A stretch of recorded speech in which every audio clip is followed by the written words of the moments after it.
Muy buenas noches, bienvenidos a Con Otra Mirada. El 19 de abril de 2020, el general de la Guardia Civil, José Manuel Santiago, declaró en rueda de prensa que el benemérito cuerpo estaba trabajando a fin de minimizar las críticas al gobierno en la gestión de la pandemia. El estupor que produjeron sus palabras traspasó con facilidad la pantalla y dejó a muchos españoles petrificados. Con las televisiones, las grandes cadenas radiofónicas y los digitales neutralizados de tiempo atrás, se trataba ahora de monitorizar las redes sociales, algo que muchos, ingenuamente, no habían creído posible apenas unas semanas atrás. Se pusieron entonces en marcha las verificadoras, empresas dedicadas al establecimiento de la verdad oficial, bajo un fingimiento de independencia y en realidad dependientes del entramado mediático de George Soros. Al mismo tiempo, Twitter o Facebook establecían sus propios mecanismos de censura, generados desde una inequívoca óptica ideológica. A ello hay que sumarle la existencia de grupos organizados de extrema izquierda que vienen operando desde hace varios años tumbando las cuentas de destacados usuarios contrarios a la corrección política, al feminismo, al aborto o al progresismo en general, en connivencia y al servicio de las grandes empresas como el propio Twitter. Tanto estas, las grandes empresas transnacionales, como los institutos diversos al servicio del gobierno, las verificadoras y los grupos radicales de ultraizquierda persiguen un mismo objetivo: la eliminación del disidente.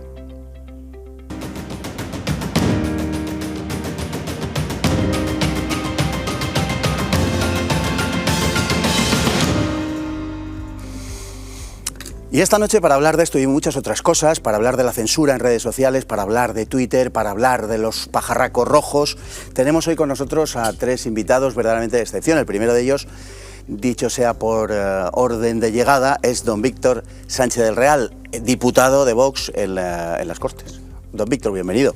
Lo que queda del diputado por las Cortes y viendo lo que pasa en redes sociales, ahí seguimos, ¿no? Muy activo en Twitter, particularmente, don Víctor. Sí, desde muchísimo antes de estar en política y esto con un sacrificio, como sabéis todos, de todo el que ha dado un paso adelante a tener visibilidad en redes está sometido al insulto, al escarnio, a la amenaza, que parte va en el sueldo, como diría alguno, pero otras cosas no. Yo creo que tenemos que hablar de esas otras cosas hoy, ¿verdad? Efectivamente.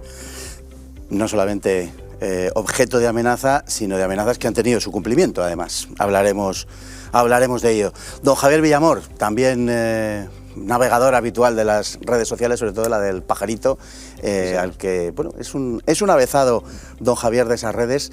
Me gusta. Y navega con singular pericia, evitando todo tipo de imágenes, de vocablos que pudieran ser objeto de denuncia. No sé si eso sirve para demasiado, pero bueno, algo sí sirve, ¿no? Bueno, hasta ahora no he caído. Me sorprende que otros compañeros sí que sus cuentas hayan sido censuradas, desaparecidas, pero en mi caso aguanto. Así que mientras pueda y me dejen, ahí estaré dando caña. ¿Y usted, don Pedro? Porque tenemos a Pedro Fernández Barbadillo hoy con nosotros, ¿cómo no? Muy bienvenido. Muchas gracias. ¿Cómo se bate usted el cobre en Twitter? Porque es también muy activo y sobre todo últimamente. Pues con mucho cuidado, como decía el chiste, pues procurando no meter la pata para no ofender al pajarito y a sus polluelos, no sea que te censuren, porque en Twitter los que no somos de izquierdas estamos como en libertad vigilada. Bueno, como decíamos, la situación en redes sociales se está desbocando con grupos organizados de extrema izquierda denunciando las cuentas de los disidentes de un modo cada vez más sistemático. Estos grupos están coordinados por una persona en concreto, que es Rubén Sánchez, dirigente de Facua, una organización supuestamente defensora de los consumidores. En realidad se trata de una asociación ligada a Podemos y fuertemente subvencionada, por cierto, qué raro, ¿verdad?, por el Ministerio de Consumo, cuyo titular, Alberto Garzón, le ha duplicado la asignación hace apenas 3 meses. Para eso son amigos. Ni que decir tiene que a Facua los consumidores le traen absolutamente sin cuidado, pero que coinciden con Garzón en materia política e ideológica. Vamos a ver algo sobre Facua.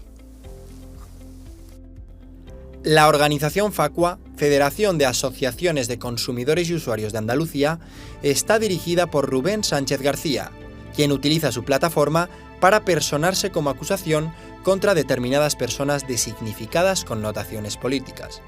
Aunque pretendientemente al servicio de los consumidores, en 2014 Sánchez se alineó con Podemos promoviendo Ganemos Sevilla, plataforma que abandonó a los pocos meses cuando percibió su incapacidad política. Sin embargo, le dio tiempo para protagonizar el primer escándalo de un largo rosario, cuando el diario ABC la acusó de vulnerar la protección de los datos personales de una buena proporción de sus simpatizantes, una paradójica práctica por parte de quien se supone que representa a los consumidores. Poco después, en febrero de 2015, fue también acusado por una investigación de la UCO en la que se le relacionaba con prácticas corruptas de la UGT andaluza. Ya en 2013, Facua había sido condenada por cobrar subvenciones de forma indebida y 3 años más tarde lo fue de nuevo por falsear documentos con el fin de inducir a confusión a usuarios y juzgados para justificar una denuncia falsa contra Movistar. Y ese mismo año, 2016, recibió una nueva condena en costas tras denunciar al director de un medio, en lo que parece haberse convertido en una rutina. En 2017, los afectados del caso Volkswagen denunciaron que Facua les había estafado 1 millón de euros. Rubén Sánchez recurrió, alegando que la información publicada era falsa, solo para cosechar un nuevo varapalo judicial. Ese mismo año, la Agencia de Protección de Datos cargó contra Facua por enviar spam a sus socios. El asunto derivó en una investigación abierta por la Audiencia Nacional este año de 2022, ya que Facua da de alta como socios a personas sin su autorización, algo ciertamente escandaloso. Facua, pues, ha sido condenada por prácticas irregulares y corruptas en varias ocasiones, y su recorrido por los juzgados ha sido frecuente y escasamente afortunado. El colmo del despropósito lo alcanzó en marzo de 2017, cuando la Audiencia Provincial de Sevilla condenó en costas a Facua tras desestimar la demanda que ésta puso contra los abogados contratados por ellos mismos para el caso de Forum Afinsa, tras cobrar más de 300.000 euros de sus socios y de las subvenciones que percibe con asiduidad. Tras cobrar más de 300.000 euros de sus socios y de las subvenciones que percibe con asiduidad, quiso regatear a los abogados los honorarios contratados. Una verdadera ristra de escándalos que retrata a la organización y a su dirigente. Bueno, vamos por partes, porque esto tiene mucha tela que cortar. En términos generales, por empezar así, el aumento de la censura en todo Occidente y en el caso de España, que es en definitiva lo que nos ocupa, está siendo rapidísimo. Nos parece que esto es una cosa que viene de lejos y, hombre, niveles de censura siempre han existido, pero desde luego como esto que está pasando en los últimos años, podemos decir que no ha habido claros precedentes y más que nada, más que la cuestión cuantitativa, es la cuestión cualitativa.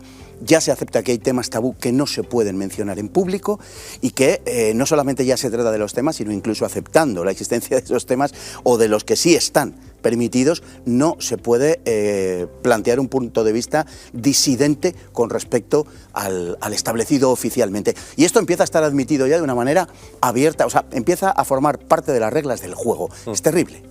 Sí, y además a mí me preocupa también el factor autocensura. O sea, yo creo que el que alguien tenga que, con la inteligencia que aquí se muestra en quien nos acompaña hoy, tenga que autolimitarse en la utilización de una expresión del castellano, del español normal, o de una idea que quiere expresar de forma teórica o de forma provisional para someterla al debate público, que tenga que pensar en qué términos lo hace, yo creo que ya es un drama. Es un drama porque todos tenemos derecho, literal, no solo constitucional, sino moral, a la libertad de expresión, siempre desde el respeto a otros. A ver, fíjate, yo he caído muy recientemente, pese a que mi cuenta han intentado tumbarla en repetidas ocasiones, porque históricamente es fruto de esa educación, de ese intento de portarte bien, aunque yo tengo fama de gamberro en redes sociales, no sé por qué, debe ser por esta imagen que me han dibujado, pero yo siempre he sido muy cuidadoso, es muy difícil encontrar un tuit, o sea, es decir, es muy difícil que yo llame malnacido a alguien, pero que se sienta que se lo he llamado, pues, con toda probabilidad, pero para eso está el lenguaje y esa es la riqueza que tenemos y también la forma yo creo que se ha desarrollado en redes sociales. Aquí hay un problema de partida y es las izquierdas, el progresismo mundial determinó que había que abrir espacios de debate. Y como siempre pasa, esa es una buena idea de la izquierda habitualmente, que luego siempre acaba siendo la más censora de todas las ideologías. Primero con los suyos y luego con el de enfrente. Y ha habido un fallo en Matrix, y es que durante, yo lo que llamaría una década prodigiosa, de repente hemos dicho lo que nos ha dado la gana. Y de repente, cuando se han puesto encima de la mesa todas las ideas, todos los proyectos, todas las alternativas, todas las filosofías, de repente ha habido algunas que generalmente están en un espectro de lo que podríamos llamar la derecha clásica, desde el conservadurismo, el liberalismo, por cierto, que ha servido para pelearse y debatir y encontrar incluso disenso entre algunas ideas, el tradicionalismo, el conservadurismo, los más practicantes del catolicismo, ha servido también de base para un debate, ojo, a veces a primera sangre en redes sociales, pero ¿sabes lo que ha pasado? Es que ha resultado que más atractivos, más polémicos en positivo y con más verdad han acabado siendo las ideas justo que no le gustan a la izquierda. Y eso no lo puede permitir. Entonces este fallo en Matrix de que de repente nos hemos vuelto más divertidos, más atractivos, y además yo creo que por la inteligencia natural, porque yo creo que ser de izquierdas denota o una fase vital un poco complicada en tu vida, o realmente algún tipo de limitación en la estructura mental. No digo la filosofía de izquierdas, pero en el día de hoy ser socialista, ser comunista, yo creo que debería ser un manchón en cualquier persona que lo expresara, pero oye, que lo respeto, cada uno es lo que quiera. De repente se han dado cuenta de que es que éramos más divertidos, de que teníamos más salsa, de que teníamos más lío, de que nuestras peleas internas hacían que crecieran nuestras ideologías frente a que las peleas de la izquierda, siempre cainitas, acababan en su destrucción.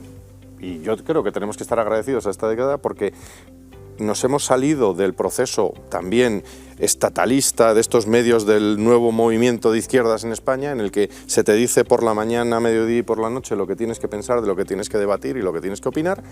Nos hemos salido de eso y gracias a eso pues han emergido movimientos sociales, incluso partidos, y yo creo que partidos como Vox o que movimientos sociales importantes en este país de resistencia al sistema, que fue en su época la resistencia ZP al zapaterismo y más reciente pues la resistencia en general a las imposiciones ideológicas y marxistas fundamentalmente, pues no habrían sido posibles sin ese espacio de libertad. Y por eso ese espacio de libertad han mandado a sus brigadistas, han mandado a los que nos quieren dar los paseillos digitales porque han decidido que hay que eliminarnos del mundo digital y ya veremos lo que hacen, como es su costumbre, en el mundo no digital. Decía, don Pedro, don Víctor hace un momento expresaba una idea que Hayden en su día sintetizó diciendo que el marxismo es la comprensión de la historia efectuada por un niño.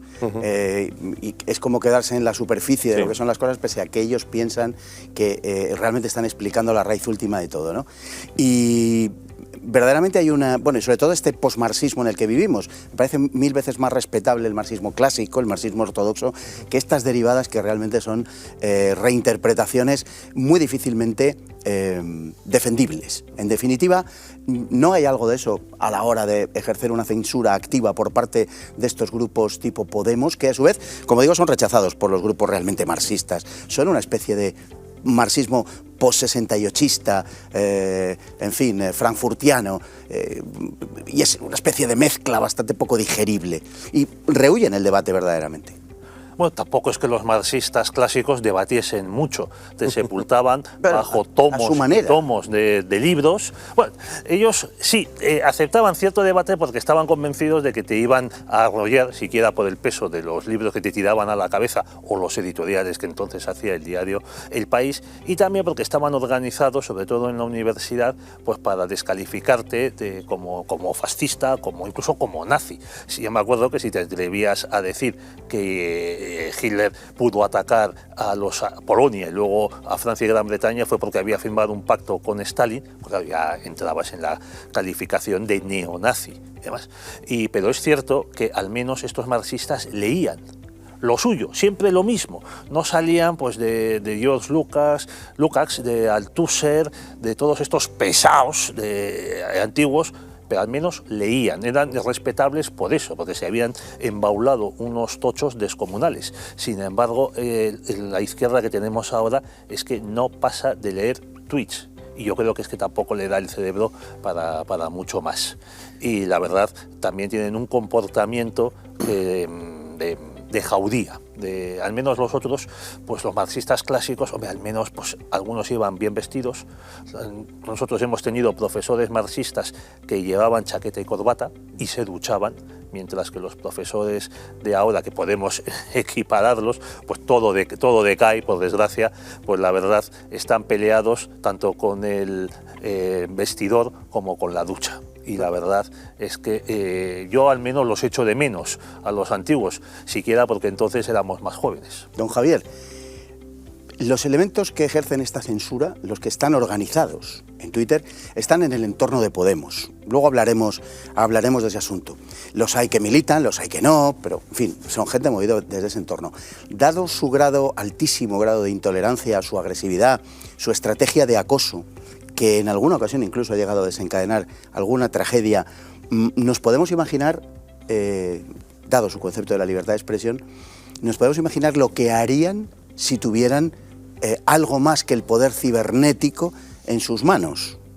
Bueno, a ver, si soñamos y proyectamos, obviamente ya hemos vivido en el pasado hechos semejantes, ¿no? Bien habéis dicho que la censura antes además era que acababan con tu vida literalmente, ¿no? No digo que estemos en esa fase.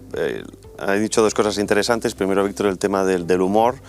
Hay que entender que Twitter o las redes sociales hasta hace muy poco eran su mar, ¿no? Así como el mar Pacífico fue nuestro mar, el mar español, era su lugar común donde se encontraban, donde podían decir lo que querían, donde se sentían impunes. Como bien decía Víctor, precisamente hemos conseguido trampear eso, hemos llegado a más gente.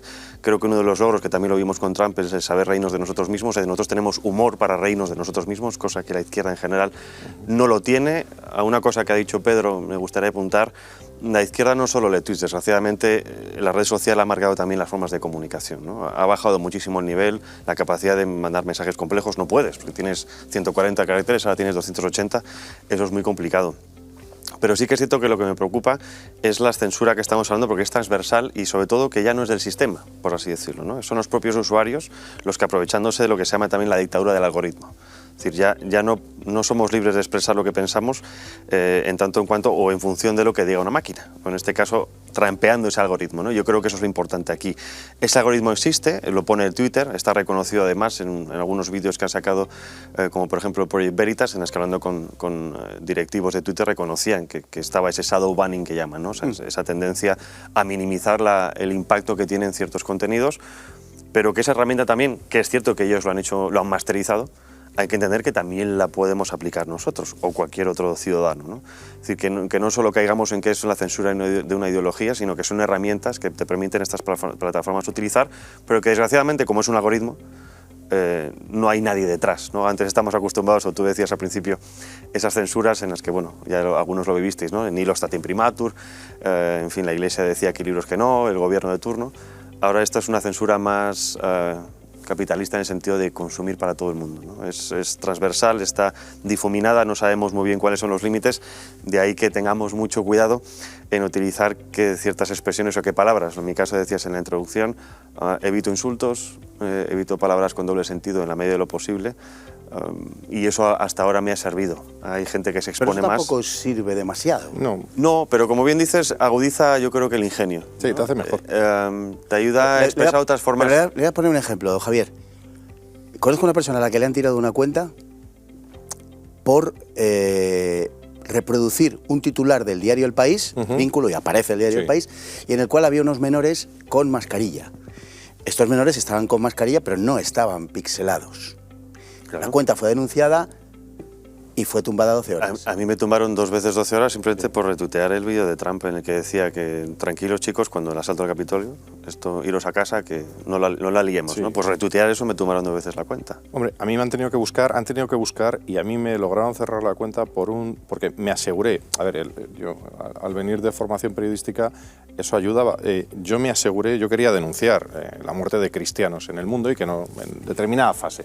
Pablo Iglesias había dicho en aquel momento, que por cierto, también tú puedes vivir muy tranquilo en redes hasta que tocas a algunos del entorno cercano o eres doloroso para alguno de estos popes, ¿no? Yo he tenido la ventaja de que me han censurado, o sea, me han bloqueado. Entonces, yo le contestaba, claro, yo no era, yo creo, ni diputado en aquel tuit y cuando aquello que dijo de que Jesucristo hubiera sido de Podemos, o sería de Podemos, entonces yo contesté, pues entonces, enhorabuena, bienvenido, nos ayudarás a defender a los cristianos en el mundo. Entonces literalmente cogí imágenes, pantallazos, dediqué un buen rato, lo recuerdo perfectamente, a montar un pupurrí de imágenes de la CNN, de la BBC, que se viera bien el logo, de cosas que se habían emitido en medios, vamos a decir, consolidados y aceptados por la izquierda. Y eran imágenes dramáticas de muertos, etcétera. Han tenido que pasar los años para que ese sea el tuit en el que suspendieron mi cuenta. Pero yo creo que también, incluso, a ver, la autocensura yo creo no creo que es buena.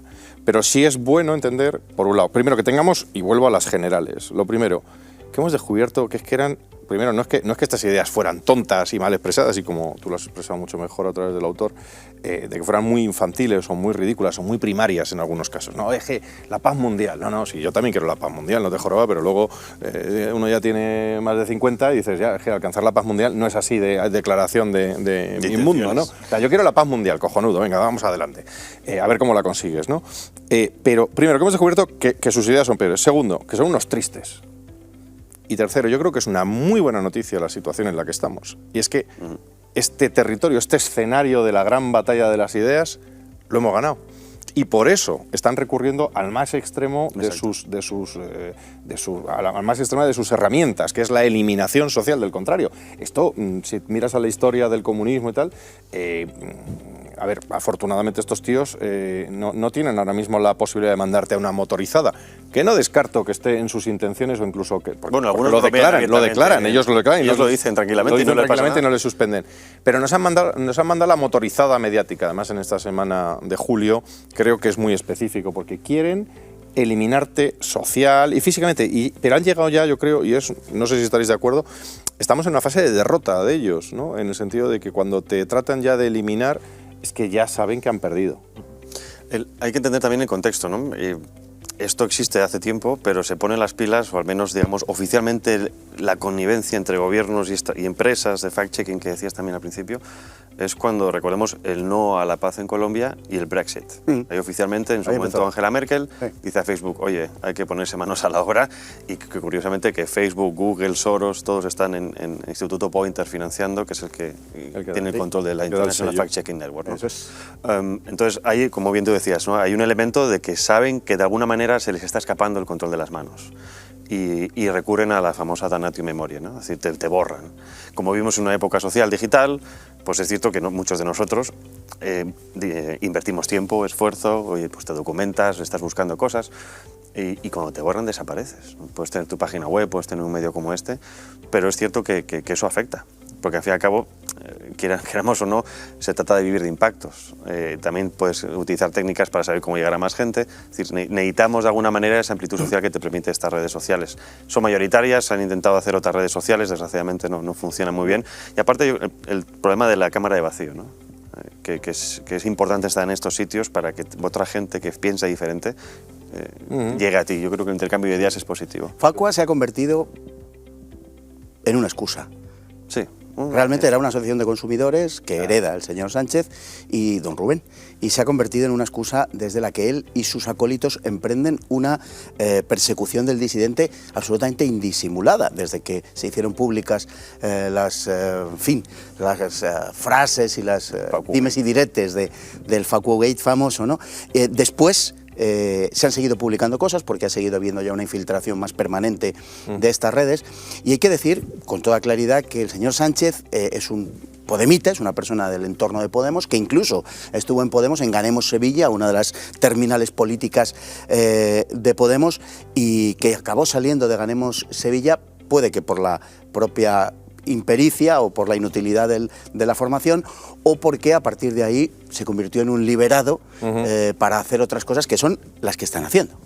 A ver, mi sensación es que don Rubén al final no es nadie, no es más que un peoncillo dentro de una operación de mucho más calado, ¿vale? Con mucho mejor diseño, que evidentemente supera cualquier capacidad, que las tiene, ¿eh? O sea, yo como siempre digo, oye, este tiene sus capacidades. El otro día, yo haría el símil con lo de la obra en la carretera, ¿no? Al final, ¿a quién ponen con la bandera, ¿no?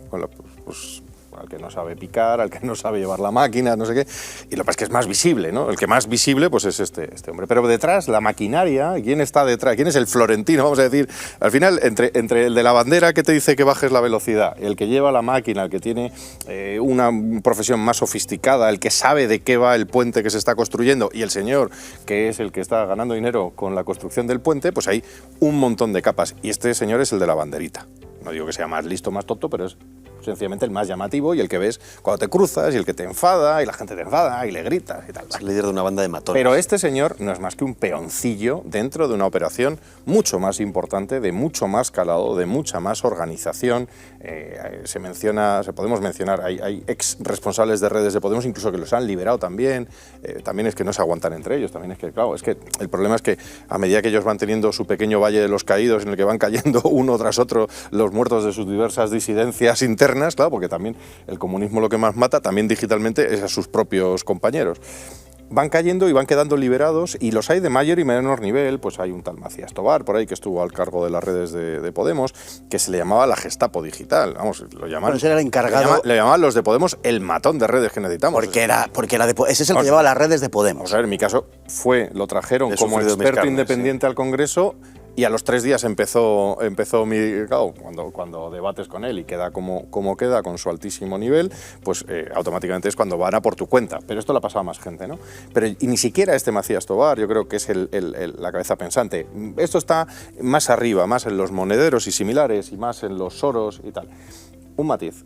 Estas herramientas las han utilizado ellos con toda naturalidad. Yo recuerdo en mi anterior vida como consultor de comunicación y en el mundo de la docencia de comunicación, cuando analizábamos la campaña de Barack Obama utilizó con extensión Facebook y todas sus extensiones, y a Cambridge Analytica la tenía contratada. Cambridge Analytica, que luego cuando se pone al servicio, vamos a decir, de un Brexit o similares o de Trump, es el mal sobre la faz de la tierra. Pero es eso, es que, claro, ¿qué pasa? Que llegamos, vamos a decir, los de derechas o los del mundo conservador y tal, que tenemos más experiencia docente, más experiencia profesional, más experiencia en empresa, y claro, cogemos esto y decimos, pues espérate, en cuanto le cogen los rudimentos, resulta que nos volvemos mejores, y que 4 chavales en redes, universitarios y no universitarios, estudiantes de derechas y en sus horas libres, y esto es importante, que es que nuestros amateurs han vencido desorganizadamente a los más profesionales de la propaganda de las izquierdas, y con todos los recursos y gente liberada. Es que deberíamos estar conmemorando la gran victoria en estas semanas sobre ellos, que es que han quedado, pues, bueno, se les puede felicitar de subcampeones, pero en las redes ahora mismo estamos ganando nuestras ideas. O sea, yo qué sé, las ranitas famosas, ¿no?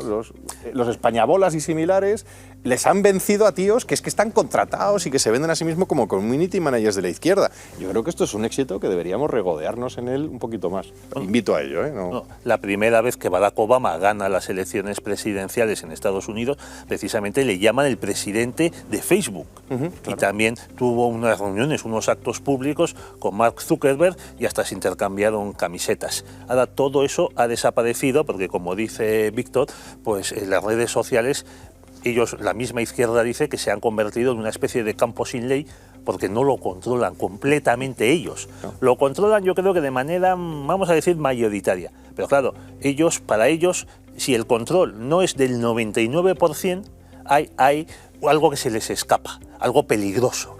Y de ahí que, por ejemplo, cuando Elon Musk habló de comprar Twitter, entonces yo leía artículos en los que se decía que la propuesta de Musk de eliminar completamente todo control, los algoritmos estos, y dejar un discurso libre, según la primera enmienda de Estados Unidos, era muy peligroso, decían estos consultores. Peligroso para la democracia. Claro. Peligroso para la democracia, porque eso era abrir las puertas a los discursos del odio y a las conspiraciones. No, lo que dijo Elon Musk básicamente fue que había que permitir todo tipo de expresiones, excepto lo que fuera ilegal.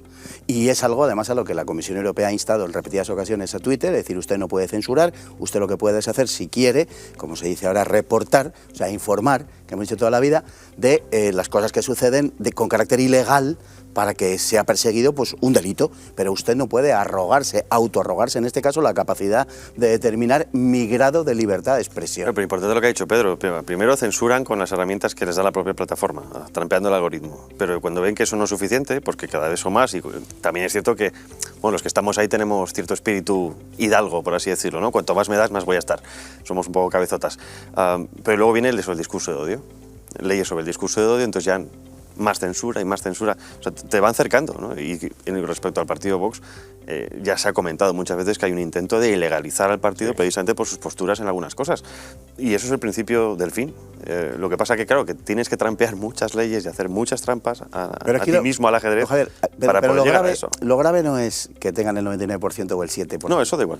Lo grave verdaderamente es que hay pruebas de que están en contacto, por ejemplo Twitter con Rubén Sánchez, hay pruebas de que les da un trato de favor, ha salido a la luz en sus propias conversaciones, el propio Rubén Sánchez ha dicho en alguna ocasión que me avisan de Twitter y que tal y cual, más que dado a entender qué es lo que está pasando, y eso es lo verdaderamente grave, la actitud no de unos matones, de unos cibermatones o de unos cibermilicianos, sino la actitud de Twitter. Recordemos que no solo Twitter, ¿sabes? Twitter, Facebook, Instagram, lo he visto durante la crisis sanitaria, lo he visto en muchísimas publicaciones, la inteligencia artificial que hemos engordado nosotros utilizando estas redes, WhatsApp y demás durante años, que eso también es que la gente no se da cuenta, utilizando los chats de mensajería, mandándonos fotos, estamos alimentando una inteligencia artificial, esa gran dictadura de algoritmo que nos va a comer, se aplica ya automáticamente. Yo ahora subo una foto con una parte de un texto y ya reconoce automáticamente lo que hay y te puede tumbar la cuenta precisamente por eso. O sea, ya sin que actúe un humano de por medio. Bueno, vamos por partes. O sea, lo primero,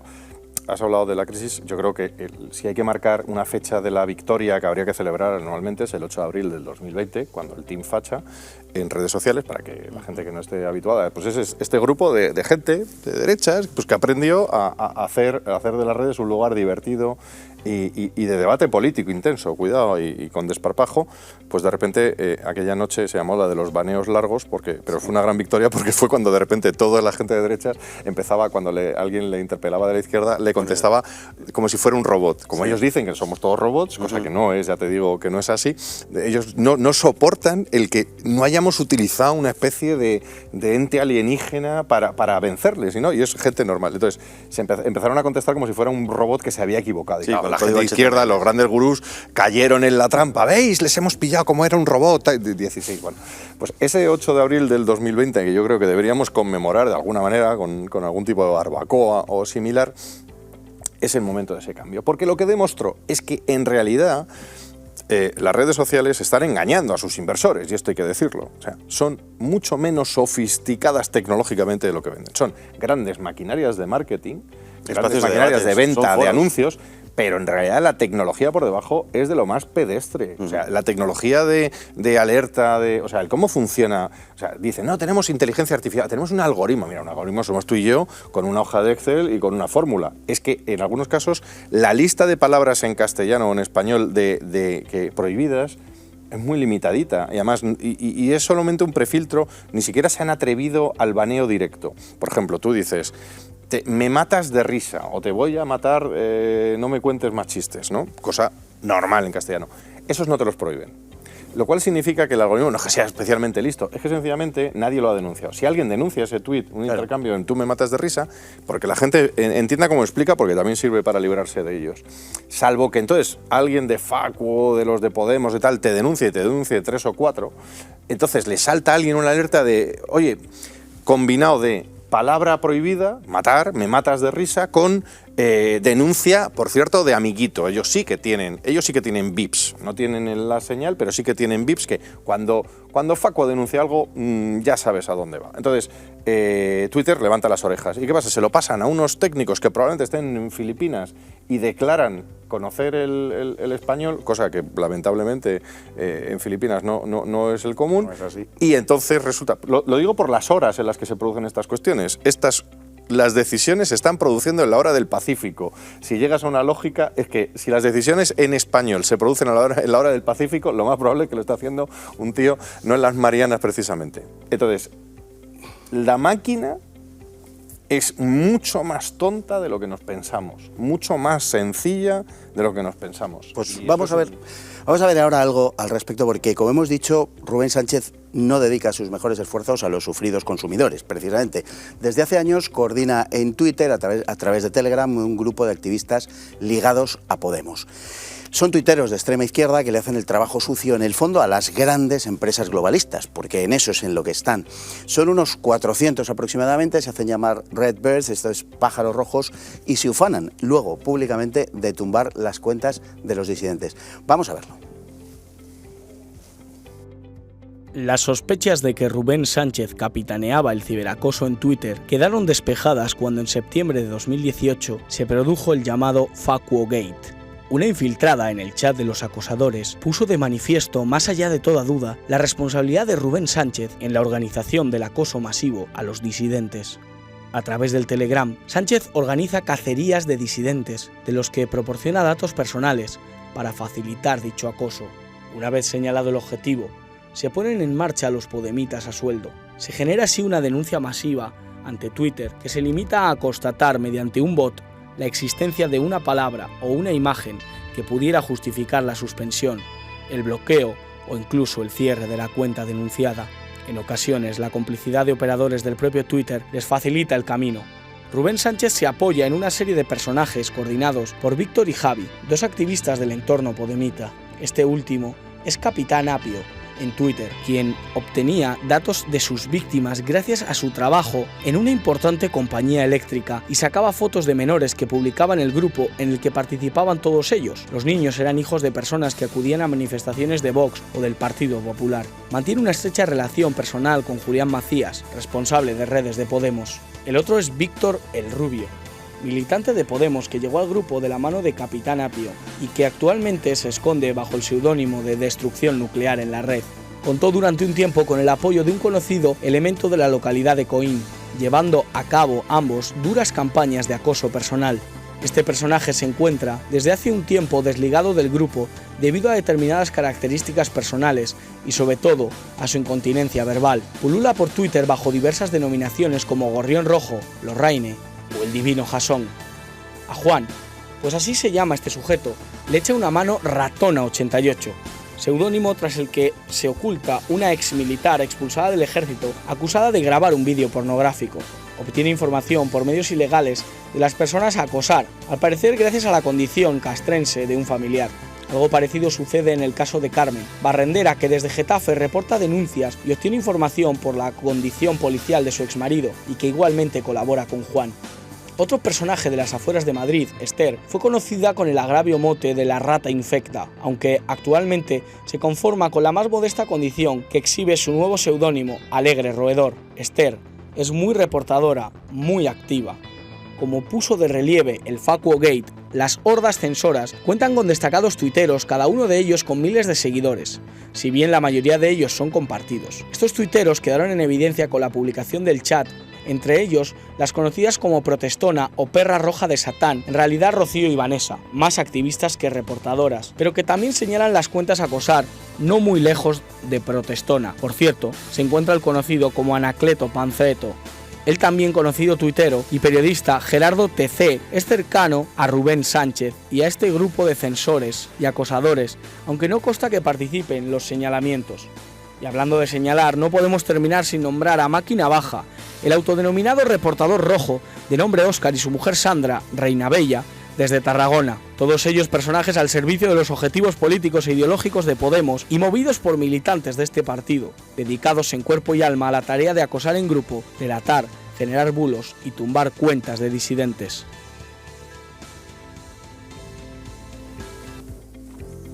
Y tenemos al otro lado del hilo, espero que sea así, a Jenny. Ah. Ese sonido queda un poco... Buenas tardes. Muy buenas tardes, Jenny. ¿Qué tal? Buenas tardes. Bien, aquí andamos. Ahí andamos. Con el calor. Ahí, bueno, eso nos pasa a todos, no te preocupes. Sí, ¿verdad? ¿Verdad? Aunque donde tú estás hace un poquito menos que donde estamos nosotros, pero bueno. Bueno, hoy nos está dejando respirar. Bueno, pues espero que también te deje respirar todo esto que estamos contando, porque es de una gravedad verdaderamente importante. Estamos hablando de acoso. Estamos hablando de grupos organizados de orientación ideológica de extrema izquierda dedicados a tumbar cuentas. Pero antes que nada hay que decir quién es Jenny y por qué está aquí. Jenny es la conocida como la caudilla, entre otros sitios, de Unga Unga Army y de otros grupos. No estoy diciendo nada que no sea cierto, ¿verdad? No se dice nada. Bueno, vamos a entrar en materia, Jenny. Estamos hablando de acoso. Se trata de grupos organizados para llevar a cabo acosos selectivos de cuentas que quieren tumbar. Exactamente. Y señalando personas en concreto también, no solo en general a la gente de derecha, sino hay personas en concreto que señalan personas que les molestan. Cuando saltó el Facuogate hace casi ya 4 años, estas gentes quedaron en evidencia y no quedó en evidencia solo Rubén Sánchez, sino algunos tuiteros muy famosos de los que luego a lo mejor podemos hablar. Pero una de las cosas que quedó más en claro es que la mayoría de ellos estaban movidos, en general, todo este mecanismo de Redverse está movido en torno a Podemos. Sí, y a favor de Podemos. Efectivamente. Vale. Todo el que sea el que discrepe con Podemos, pues sería señalado. Esta gente se dedica, como decimos, a tumbar cuentas que no son de su gusto, de su agrado, pero Jenny dirige una organización, un canal que es Unga Army, y te pregunto, ¿por qué nace un grupo así? Vosotros... Somos un grupo de colegas que estábamos hasta las narices de la censura en Twitter, pues como yo soy otra persona más afectada, pues como muchísimos han sido en esa red social, y pues bueno, decidimos pues un montón de gente de Twitter pues reunirnos y plantarles cara. Nosotros somos la respuesta. Sois una reacción a su agresividad, a su acometividad y a su acoso. Exactamente, mucho antes de que naciera Unga Army, pues había gente que también era censurada por ellos y señalada y acosada. Y bueno, pues hay gente pues que no quiere exponerse o que quiere seguir estando en el anonimato o que no quiere pues que eso le afecte a su vida privada, en su ámbito de trabajo o con la familia. Pero bueno, pues me tocaron a mí y pues soy dura de roer. A pesar de que hay mucha ratona y mucha rata, por lo que hemos visto, ¿no? Sí, mucha ratona con pata larga. Sí. Bueno, no exageramos cuando hablamos de acoso. ¿Qué pasa cuando no te pliegas a las amenazas? Porque por lo que comentas, ellos se comportan de un modo absolutamente mafioso, incluso en el plano personal, más allá de la red. Sí, o sea, a ver, si tú eres anónimo en esa red, intentarán sacar dónde trabajas, quién eres, tus apellidos y todo eso. Más allá, yo no era anónima, nunca he sido anónima, siempre he dado mi cara, siempre he estado en redes sociales, siempre he dicho que soy de Salamanca y vamos, es que no escondo a nadie, ¿no? Pues a raíz de que yo no me escondía y veían que conmigo no, o sea, igual vamos a Salamanca a hacerte una visita, tal y cual, pues bueno, pues venir a hacérmela, ¿no? Y como no me achantaba, pues empezaron a sacar a mi padre en una rata muerta, diciendo que iban a matar ratas. Bueno, se metieron con mi hijo, han sacado la foto menor de mi hijo, de 2 años. Madre mía. Amenazándome y diciendo esto puedo decir que ha sido Juan, el hombre de Coín. Sí. Y en audio tengo audios de él diciendo, y ahora si el señor Binomio, que es mi marido, y la señora con la que ha tenido el hijo, que porque no quería nombrarme, si van a denunciarme, pues encantado, que así obtendré sus datos y dónde viven. O sea, este es el procedimiento de estos personajes, ¿no? Es el matonismo. Bueno, a ti te han amenazado además con acciones absolutamente repulsivas y repugnantes desde el punto de vista sexual. Te han hecho... Sí, bueno, me han llamado de todo. Hasta han dicho que yo he sufrido abortos, que si me metía a droga, que sí que por la droga soy estéril, que a mí me abandonó mi madre, cuando es mentira. Bueno. Y bueno, pues del ámbito familiar pues se ha metido con todo lo que ha podido y más. De tu ámbito familiar, bueno, ya has comentado lo de tu padre, lo de tu hijo, lo de tu marido, no sé si queda algún familiar al También margen. se metieron con la novia de mi padre, con la pareja actual. También, o sea, todo lo que ven, todo lo que pillan, todo pues lo dicen, y si no se lo inventan. Pero el daño, la intención es hacer daño. Sí, está claro, está claro. Hay tuiteros conocidos que se mueven también en el ámbito de este grupo de Redbirds, de estos grupos de podemitas, que tienen miles de seguidores, que están compartidos entre ellos, que muchas veces son los mismos seguidores, ¿no? Es fácil de detectar. Pero hay gente como Anacleto Panceto, ya lo hemos comentado. Sí, ese es muy amigo de Protestona. Él es muy amigo de Protestona. Y luego Gerardo TC, que también es del ámbito, digamos. Sí, también es del ámbito. Sí, estaba en el Facu, estaban ahí dentro y bastantes cuentas conocidas que, bueno, se quisieron desligar también del grupo un poco. Perra Roja de Satán, Protestona. Sí. ¿Vale? Que venden una mercancía diferente a la que luego verdaderamente utilizan, ¿no? Es decir, son cuentas que pretenden captar la atención del universo de Twitter, pero que realmente están metidos en el ajo, forman parte de ese universo.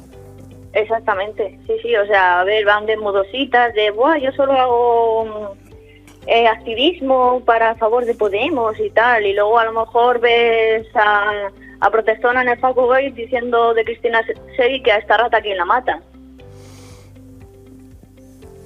Está bien, ¿no? O sea, es decir, se queda uno verdaderamente pasmado cuando ve estas cosas, cuando las lee y cuando se las cuentan, ¿no? Y por eso nace Unga Unga, ¿no? Es decir, es un movimiento de autodefensa contra estos elementos que son verdaderamente, bueno, agresivos. Somos gente que estamos hartos de la censura, o sea, se nos han tirado cuentas para aburrir, se nos ha amenazado para aburrir también. Hay gente anónima en Unga, que es normal. Yo siempre he dicho que soy la cara visible y esto es así. Y a mí me da igual ser la diana de todos los insultos de esa gente porque no me afecta. Es verdad también que hay gente que ha salido huyendo de ese entorno de Podemos verdaderamente escandalizada ante lo que montan estos tipos de Redbirds y otros como ellos, y que incluso algunos de ellos están con vosotros. Sí, hay gente pues de izquierdas que ha visto todo el chanchullo que se están teniendo y pues se pusieron en contacto conmigo, yo me puse en contacto con ellos y dice, bueno, pues como te están atacando a ti, y a mí no me gusta atacar a gente que está sufriendo acoso o por lo que sea. Entonces esa gente me llevo muy bien con ella, con esa gente, y están con nosotros y están sufriendo ataque de ellos. ¿Realmente? Amenazas también, o sea, son o eran gente de izquierdas que discrepaban con ellos y al discrepar pues también son un objetivo. Uno de los personajes más siniestros de todo este asunto es el sujeto de Coín, ¿no? Que tiene varios nicks en Twitter y que va un poco por su cuenta, aunque ha estado durante mucho tiempo integrado en esas estructuras podemitas. Hoy parece que ellos le han dejado un poco de lado porque es un personaje que se ha vuelto inconveniente. Tiene historia ese señor. Madre mía, no sabe si quererle o odiarle. Porque sí que es el que, o sea, es que se le ve que está mal de la cabeza, o sea. y yo creo, yo sé que ha estado de la mano de Víctor hace 8 o 9 años, bastante unidos en el acoso en Twitter a personas, ya de forma personal, contra ellos. Y bueno, es que ese señor al final se le va demasiado la lengua. Y por eso no es conveniente dentro de estos grupos de Redbirds que más o menos se han deshecho de él de algún modo, ¿no? Hombre, pues si en un vídeo te dicen que los abogados de Facua y MC Islamofobia le protegen, sabiendo cómo es este señor en Twitter, pues no conviene. O que le han pagado a Víctor el Rubio con un iPhone por tumbar una cuenta. O sea, ¿cobran de Podemos? De Podemos no lo sé, pero de que cobran. No todos, no todos, ojo, no todos los reportadores cobran. Los liberados, los de un nivel más alto, diríamos, ¿no? Sí. Eso sí que tienen más privilegios. Los otros son como los caniches que sueltan por ahí y pues... y pues atacan. Caniches rojos de Satán, diríamos, ¿no? Exacto. Una última pregunta. Por tu experiencia, por lo que tú sabes, por todo lo que has pasado, todo lo que has sufrido, todo lo que luego ha aparecido al respecto de noticias, al respecto de Rubén Sánchez y de otros, ¿puede decirse de forma contundente que hay complicidad de Twitter en el acoso?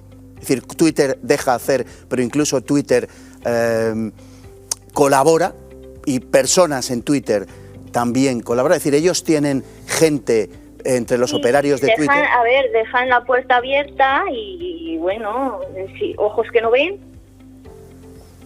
Pero lo hacen a sabiendas. Ah. Claro. Exacto. Y decía la última, no, la última va a ser... Aquí la gente tonta no es, que se haga la tonta es otra cosa. Seguro, seguro, eso es seguro. La última pregunta iba a ser realmente, vosotros tenéis información de lo que pasa en Redbirds muy fiable, ¿verdad? Sí, pero vamos, de la gente que ayuda a Juan y de todo, sí, porque la información, bueno, a ver, digamos que una de las que ayuda a Juan, que es Carmen, hace cosas delictivas con DNIs que no son suyos para las denuncias en Twitter. Interesante, interesante. Que de eso consta un vídeo. Sí, es que lo sorprendente de esto es que ellos se creen, bueno, sorprendente no tanto, ¿no? Pero gozan de una impunidad tal que estas cosas ellos en ocasiones las van contando de forma abierta. Por ejemplo, el elemento este de Coin tiene cosas incluso, por lo que yo he visto, subidas a YouTube. Sí, con amenazas y cosas. Amenazas de cortarle el cuello a la gente o dame los datos de este por la cuenta que te trae. Pues, en fin, Jenny, mil gracias por estar con nosotros, mil gracias por dar la cara, porque tú la das. Ahí Sí, estamos y viendo la seguiré dando. su fotografía. Mil gracias, Jenny, la caudilla de Unga Unga y de, al parecer, muchas otras cosas. Un saludo muy cordial. Muchas gracias a vosotros. Gracias. Interesante lo que decía, en Twitter le llaman doxear, ¿no? Doxing. Cuando alguien te está tocando mucho las narices, de repente hay una cuenta anónima y te empieza a sacar datos personales. Y he visto de un lado y de otro. Y enseguida borran todo, ¿eh? O sea, no me refiero a borrar los datos que publican de ti, sino la cuenta que ha ido primero a ti, esa enseguida bloquea, cierra y desaparece. O sea, que son muy valientes cuando el anonimato te lo asegura la plataforma. Cuando te empiezan a decir, resulta que tu tío es Pepito y lleva a su hijo a la escuela tal, espero que haya sacado buenas notas, que por cierto ha suspendido esta materia. Y hay gente que te saca esa información. Sí. No sabemos de dónde, pero hay gente que llega a eso. Es la equivalencia a la cabeza de caballo encima de la cama. Sí, pero claro, ahí es donde mucha gente dice, ¿dónde me estoy metiendo? Yo decía antes, mencionaba la motorizada como símil en este mes de julio de lo que es, pero esto es como, a ver, aquí recordemos, aquí no estamos entrando en los cuarteles generales de los que decidían las revoluciones de la izquierda, de tal. Aquí estamos en la camioneta, la 17 era, ¿no?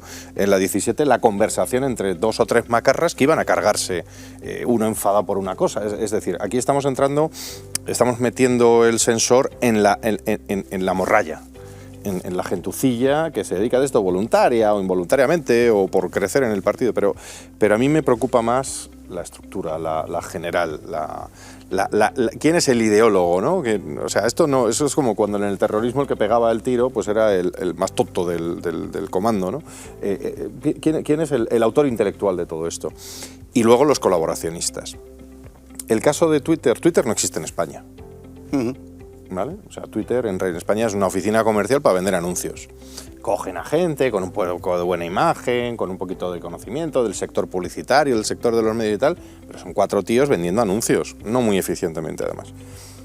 Y añado otra cuestión.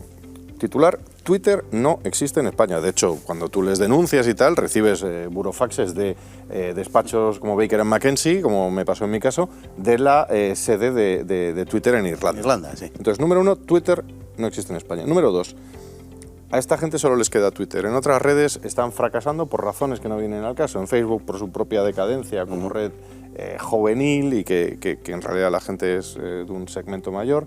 En TikTok, lo comentábamos fuera de cámara, no están logrando entrar, pero básicamente porque al ser tan joven y sorprendentemente para ellos la gente joven tiende a ser más desparpajo y más de nuestras ideas, les están echando por aburridos, por sosos y por inútiles fundamentalmente, con lo cual su último campo de batalla es Twitter, donde sí constan colaboraciones, por lo menos, no voy a decir de sus sucesivos CEOs, como lo dicen ellos, y consejeros, que no es CEO, o sea, no tienen ni siquiera el cargo de una sociedad, no son ni siquiera el consejero de una sociedad, son delegado comercial sino de su entorno cercano, responsables de relaciones institucionales, responsables del área política, responsables de comunicación, que sí vienen, en algún caso de consultoras, y vienen de tener carreras profesionales muy serias, pero que aquí pues simpatizan ideológicamente con esta gente y, como ella bien decía, pues dejan que pasen cosas o mueven un papel o una reclamación o una llamada o un email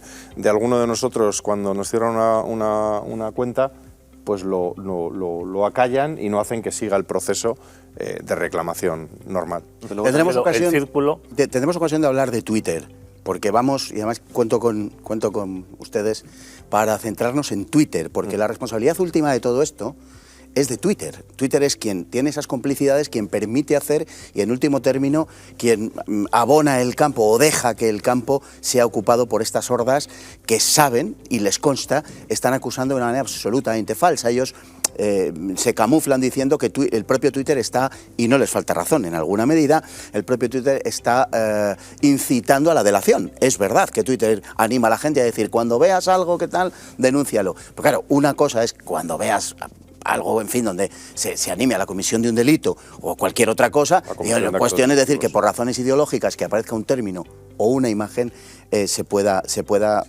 llevar a cabo. En las bases Twitter, por ejemplo, hasta hace muy poco tú podías denunciar del odio o violencia, pero es que ahora lo han matizado, es delitos de odio contra minorías, sexuales, raciales. Eres blanco, heterosexual, olvídate de denunciar o a triunfar en ese aspecto. Efectivamente, tú no puedes, esto valga como mensaje general, porque hay mucha gente que todavía alberga esperanzas al respecto. Usted no puede victimizarse si no pertenece a un colectivo victimizado. O sea, que olvídese. Oficialmente victimizado. Si usted es blanco y le ha sacudido un negro, dese por esto. O sea, es así. Y no le demos es justicia social. La victimización no es algo voluntario o que esté en su capacidad. Pero también podemos resistirnos. En este círculo hay tantísimos intereses, es un círculo tan amplio que, por ejemplo, siguiendo con Elon Musk cuando anuncia sus intenciones de comprar Twitter, un editorial de un periódico supuestamente de derechas español decía que los bots y el spam también son libertad de expresión. Y ya sabemos quiénes usan los bots, como nos acaba de explicar. Defiendo esa tesis también un poco. Mentir es un derecho. En cierto modo, hasta mentir sería un derecho. Efectivamente. Mira, y eso la Comisión Europea, cuando le recombinó... para autoprotegerse de lo que sale. Cuando la Comisión Europea le tiraba de las orejas a Twitter... Son los de ellos. Pedro, mis bots son más limpios. Repórtese. Si no, la reporto yo a los Redbirds. Cuando la Comisión Europea le tiraba de las orejas a Twitter, le recordaba que efectivamente las llamadas fake news, las falsedades, las mentiras y tal, formaban parte de la libertad de expresión. O sea, lo que no cabe es la comisión de un delito. Punto y final. Y la Comisión Europea lo que le decía a Twitter era que ustedes, cuando tengan noticia de la comisión de un delito, informen de ello a la justicia. Se acabó. Ustedes no tienen derecho a cercenar una libertad fundamental como es la de expresión, porque usted lo vale. O sea, no puede alegar una normativa propia, porque esa normativa tiene que encajarse en una normativa mayor, que es la del Estado o la de la Comunidad Europea. Es tan sencillo como eso. Hacen oídos sordos a este asunto. Sin desvelar sobre alguna cuestión parlamentaria que trato de promover, pero hay una pregunta que yo le hago a Javier Pagán, no sé si seguro que nos está viendo, y es, ¿me podría decir, porque toda entidad que se comete un delito en sus instalaciones tiene la obligación de transmitir y hacer una denuncia por su parte a las autoridades? Claro. ¿Cuántas? Y si no, la pregunta la haremos a donde haya que hacerla, ¿no? Y esa es la ventaja también de tener diputados que podemos hacerlas. Y es, ¿cuántas denuncias ha presentado Twitter de delitos, vamos a decir, de verdad? 0. Exactamente 0. Claro, entonces, si resulta que toda esta gente le ha denunciado delitos presuntamente gravísimos contra la integridad de las personas, las razas y las minorías, y usted no ha denunciado nada ante la policía, ¿eso a usted cómo le deja? Y luego viene es que sus normas estúpidas se resuelven con soluciones creativas. A mí hace poco denuncié a un tipo, también para ensayar y saber cuáles son las fórmulas, que realmente se había pasado varios pueblos, había amenazado, había dado datos de algunos de los miembros de mi familia, como tú dices. Sabemos dónde vives, sabemos dónde van, sabemos a qué se dedican tus hijos.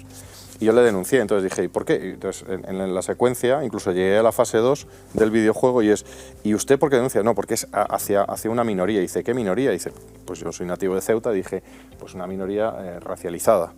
Y entonces me llegaron a contestar y dice, ¿y por qué? Pero usted no es... ¿Qué racialización? Y dice, yo es que soy afrodescendiente. Entonces ya dice, ¿y quién me va a decir a mí que no soy afrodescendiente si nacieron allí los primeros humanos? ¿No? Todos somos afrodescendientes. Pero al final del día, fuera del cachondeo, que yo creo que nos lo tenemos que tomar con un cierto cachondeo. O sea, esta red y no olvidemos, nos viene muy bien a todos. Nos viene muy bien a todos para seguir difundiendo ideas. Don Víctor, fíjese si nos lo vamos a tomar a cachondeo, que ahora vamos a ver lo siguiente. Mire, los personajes que ejercen estas funciones de acoso y delación, que es a lo que se dedican, que son algunas de las funciones más despreciables del ser humano. La función de delatar, el chivato, que desde pequeño en las clases le das una colleja o tres por chivarse al profesor. Qué antiguo es usted. O tal. Sí, cada día soy más antiguo. Son cosas absolutamente repugnantes, ¿no? Esta gente suele tener además una formación ideológica muy básica. Vamos a ver algún ejemplo de la formación ideológica de los reportadores de los Redbirds, y no solamente eso, ya no digo de los reportadores, incluso de quien pasa en redes por tener una cierta formación. Vamos allá, que le ha tocado hoy, mujer, a Perra Roja de Satán. Vamos a ver esta historia. No se lo pierdan, que les aseguro que se lo van a pasar muy bien. En términos generales, el nivel intelectual de los pájaros rojos y de los otros grupos de ultraizquierda corre parejo a su nivel moral.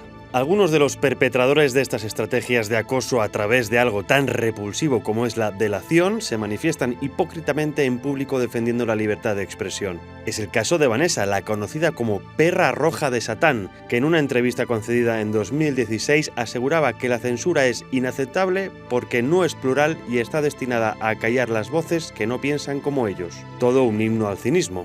Pero la verdadera perla de la entrevista a Vanessa es cuando justifica su conversión al antifascismo a la tierna edad de 8 años, que presenta como una especie de revelación fruto de ciertas lecturas. ¿Qué lecturas tan impactantes fueron esas que a tan temprana edad hicieron de aquella criatura una concienciada antifascista? Pues nada menos que la lectura de Yo fui médico del diablo y de Las diabólicas de Hitler. Les aseguramos que lo que viene a continuación no es una broma ni un fake. Verán.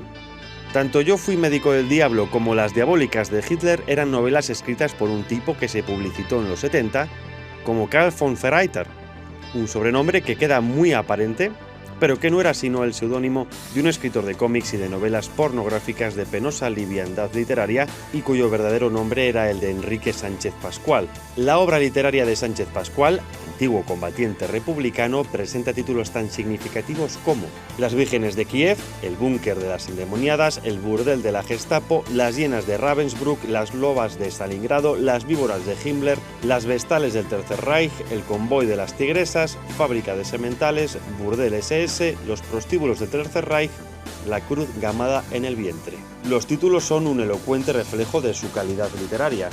Bien, atención a lo que el von Ferreiter, es decir, Enrique Sánchez Pascual, escribe en Las diabólicas de Hitler. Lo que vamos a oír y ver a continuación es lo que hizo de Vanessa una militante antifascista, una perra roja de Satán.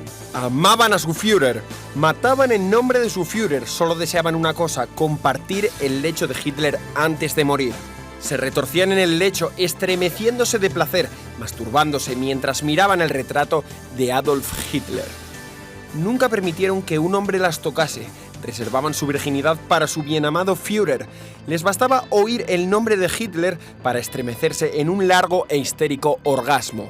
Guardaban su pureza para el dios que amaban, una divinidad extraña que regía los destinos del Reich, Hitler. Por un gesto de Hitler, por una sola palabra del Führer, sus diabólicas hubiesen quemado al mundo entero. Hitler, amor mío, tómame y arrójame luego al infierno. Estas son las lecturas que impresionaron a una niña de 8 años, por lo que se ve ciertamente precoz en según qué materias. Estas fueron las lecturas que hicieron el feroz antifascismo de Perra Roja de Satán. Es previsible que el antifascismo de la mayoría de ellos tampoco tenga un mayor soporte intelectual. Las pruebas así parecen indicar.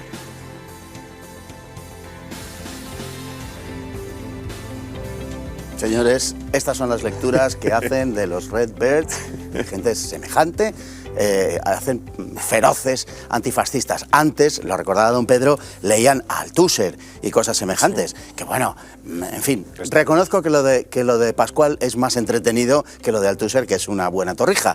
Pero hombre, era un poquito más formativo lo que leían. Es un auténtico bochorno. Pues menos mal que no han visto esa película de Salon Kitty. Sí, esta no, porque no era de Me imaginé que estabas leyendo al menos las novelas de Sven Hassel, que al menos Hermanito y demás te podría enseñar algo de qué es la guerra, pero veo que tampoco, ¿no? Pero es que esto de los marxistas que no se han leído ni a Marx ya empieza a ser un poco preocupante. Pero aquí también se ve un trauma, ¿no? Es decir, si con 8 años lees esto y te quedas para allá... Pero repito, yo creo que estamos metiendo el termómetro en eso, en la camioneta en la que van los más tontos del barrio, lo que tú... ¿no? Perdón. Lo que se llamaba la chusma encamionada. Exacto, es que, vamos, que es el clásico, o sea, el que te venía a buscar para sacarte de tu casa y llevarte al Gulag, no era el más listo de la operación, ¿no? O sea, generalmente es el que estaba al otro lado de la calle, que también en la imagen de las películas fumando un cigarrillo en la oscuridad, ¿no? Bueno, a mí me gustaría y con abrigo de cuero. No, dentro del cachondeo generalizado, que creo que debería ser la actitud que tenemos que tener ante ellos. O sea, yo creo que la herramienta más poderosa que tienen ahora mismo nuestras ideas es el humor, la risa y lo que tú decías, el autoflagelo simpático. Estamos hablando de la censura política, pero no olvidemos que lo curioso es que a ti te tiran por hablar de ideología de género, te tiran la cuenta, pero es que abiertamente ves violencia, las cuentas de los terroristas están activos, se comunicaban por ahí, y pornografía, incluso si buceas a alguien se le apetece, ve cuentas hablamos de pedofilia, que están públicas hechas en Twitter y esa nadie las tumba. De esa censura nadie habla, ¿no? Es censura ideológica, cuando realmente hay contenido muy preocupante. Los anunciantes hay una pata adicional que yo creo que hay que meter en la ecuación. Hemos hablado de los que denuncian, de los que están detrás de los que denuncian, de la red y su complicidad, y ahora están los que pagan el cotarro, porque al final nosotros ninguno pagamos por estar en las redes, es decir, si pagamos con nuestros datos y nuestro tal, que es lo que se vende, somos la mercancía, como decía aquel, en Google, en Facebook, en Twitter, nosotros somos la mercancía son nuestros datos y es lo que me apetece comprarme esta tarde o lo que me voy o lo que he buscado en la intimidad de la noche. Los anunciantes. ¿Tú entenderías o entenderíamos alguno de nosotros que un anunciante se anunciara en un burdel? ¿Que se anunciara en un lugar donde se producen actos pederastas? Y sin embargo los anunciantes apuestan firmemente por un lugar donde se produce, persecución ideológica y luego todas estas otras cosas. Yo creo que hay también que empezar a exigirles responsabilidades a los que están pagando esto. A los que están pagando, y hablo de anunciantes que van primero los del dinero público. Y eso también abro una vía de que tendremos noticias próximamente de cuánto dinero se gasta la administración pública en España en redes sociales. Porque igual que El País, Prisa y similares, o El Español dependen de los dineros públicos que reciben, de las dádivas gubernamentales, nadie sabe, y esta es una pregunta que yo lanzo y que espero tener respuesta pronto, es ¿cuánto dinero público reciben Twitter, Facebook, Instagram? Nadie ha hecho esta pregunta y yo, que me ronda, yo creo que es importante saberlo, porque es posible que nos encontremos que como todo medio, vamos a decir, de comunicación, si fuera un medio de comunicación, en España, salvo las honrosas excepciones de este medio y 4 o 5 más, el resto de que viven de lo público. Pues yo tengo una sospecha y es que un altísimo porcentaje de la inversión publicitaria en España en estas redes la estamos pagando al final los españoles y esto sería preocupante. Pues a ver si lo podemos averiguar, en serio, don Víctor, en sede parlamentaria. Y supongo que habrá algún responsable de esto, digo yo. Habrá algún encargado. Hay que preguntar. ¿Ven ustedes algún vínculo, algún nexo, siquiera formal, entre las diabólicas de Hitler y la perra roja de Satán? O sea, no hay como como una constatación de que efectivamente a los 8 años tuvo un impacto muy fuerte esta. Si me lo dicen en alemán igual me recuerda algo, pero no así es. El erotismo alemán fin. De los años 70, ¿no? Sí, no, lo que comentaba antes, porno, no era este el creador de la Fórmula 1, le pillaron unas fotos con unas prostitutas vestidas de mujeres, bueno, dominantes, pero con esvásticas y tal, ¿no? O sea, que creo que en el imaginario colectivo de mucha gente, cierto repelús o cierto odio hacia el nacionalsocialismo siempre ha causado también una atracción sexual bastante fuerte, ¿no? Bueno, para que una niña de 8 años consiga estos libros, hombre, pensemos... Estarían por casa. Estarían por casa, o por la casa del abuelo, o por la casa de un tío. Luego, claro, uno se explica este odio que suelen tener pues las Irene Montero y compañía a las familias, que dicen que en las familias pues se enseña a los niños a pegar a las mujeres a ser sumisas. Dice, bueno, será lo que has visto en tu familia. Bueno, en este caso, la señora perra roja de Satán, pues probablemente haya visto en su casa pues algo así, porque para tener acceso a estos libros, pues pero fíjate que su domicilio tiene que haber sido un sitio se le da una preocupante. veracidad a unos libros que históricamente entiendo que no tienen ninguna relación, igual que se da veracidad a muchísimo contenido que se vierte en las plataformas, ¿no? Pero, ¿Cómo constatas eso? Pero es que las nuevas referencias, las nuevas citas que se dan como soporte de una ideología, en este caso a la izquierda, son de este nivel, son las redes, las series, es decir, esta serie distópica, El cuento de la criada. El cuento de la criada. Sí. El cuento de la criada es la referencia se intelectual. utiliza como referencia intelectual de un Estado que parecería que existiera en estos momentos en algún lugar del mundo y del que somos culpables. Y que oprime a la mujer. Que oprime a la mujer y que como si existiera. O sea, esta gente vive a caballo entre la realidad. No les ha dado por ser el Quijote, pero están en un proceso similar. De tanto leer series de Netflix o de HBO, se les está pudriendo el cerebro, porque es que literal, hay gente que se cree que el cuento de la criada es un proyecto de alguien en algún sitio.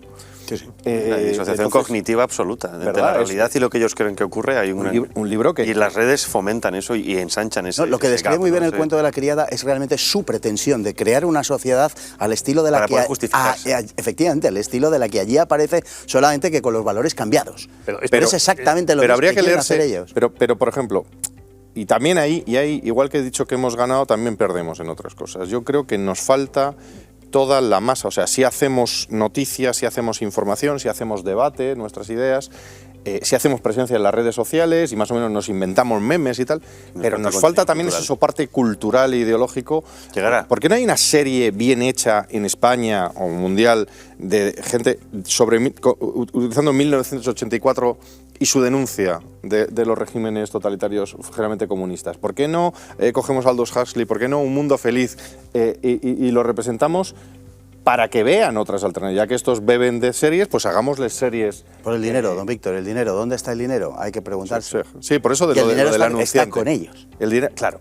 Es que y ellos están con el dinero. Claro. A mí la cosa más sorprendente que de esto de Twitter es cuando se plantea el problema de la censura a Donald Trump o la censura a gente como nosotros, que te salgan los tíos más rojos como coches de bomberos diciendo, oye, tú no critiques a Twitter, que es una empresa privada y las empresas privadas pueden hacer lo que quieran. Es decir, se convierten en auténticos libertarios. Pero eso lo han dicho, claro, es libertarians en el sentido americano más extremo, pero el problema es que también, y añado otra capa de complicidad, que es los jueces, que es el sistema judicial español. Es decir, aquí se están vulnerando derechos fundamentales, el de libertad de expresión, derechos, temas de propiedad intelectual, intimidación, intimidad. Pero ojo, que es que Twitter se permitió cancelar la cuenta de un partido político como Vox en una campaña electoral, por poner un cartel que luego otro juzgado se ha demostrado que era absolutamente viable democráticamente, y sin embargo la Junta Electoral Central determinó, creo recordar que la Junta Electoral Central, que no pasaba nada por suspenderle la cuenta a un partido político en unas elecciones. Es decir, el 50% de las noticias que se publican contienen una referencia a arden las redes sociales, en redes sociales ha pasado esto, o literalmente los medios de comunicación escritos más tradicionales tiran de lo que pasa en redes sociales para convertirlo en noticias, y sin embargo los jueces españoles, o algunos jueces españoles, determinan que suspender la presencia de alguien en redes sociales en pleno campaña electoral, en pleno momento de máxima protección de la democracia, no sucede nada. También serán cómplices. O sea, yo creo que aquí hay una, como la escena del Padrino, ¿no? Cuando era el Padrino, ¿no? Cuando se llegaba al hospital y se habían ido los policías, ¿no? Pues yo creo que estamos en una situación de... Sí, y miran para otro lado. Miran para otro lado. Así es. Bueno, don Víctor, don Javier y don Pedro, tendremos que hablar de Twitter, tenemos que hablar de la libertad de expresión en Twitter, en las redes sociales, pero muy fundamentalmente en Twitter por razones perfectamente explicables, y tenemos que hablar también de esos jueces entre los que a lo mejor también hay algún perro rojo de Satán, y sí, por eso... O que ha leído al Von, no sé qué. O que ha leído a Von Ferreiter, efectivamente. O que simplemente tienen miedo a ser señalados en Twitter.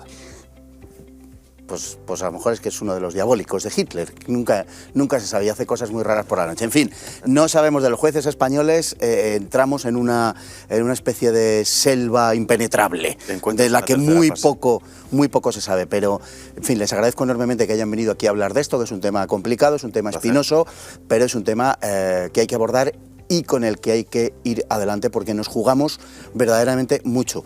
Incluso una cosa tan elemental y hasta metapolítica, que es la libertad más esencial y más elemental, que es la de decir lo que uno piensa. Muchísimas gracias a los tres. Un placer. Y a todos ustedes exactamente igual, muchas gracias por estar ahí, hoy en un programa con un formato un poquito diferente. Ustedes lo habrán comprendido y lo perdonarán, y a lo mejor alguno hasta lo ha disfrutado. Muchísimas gracias y nos vemos mañana mismo, Dios mediante.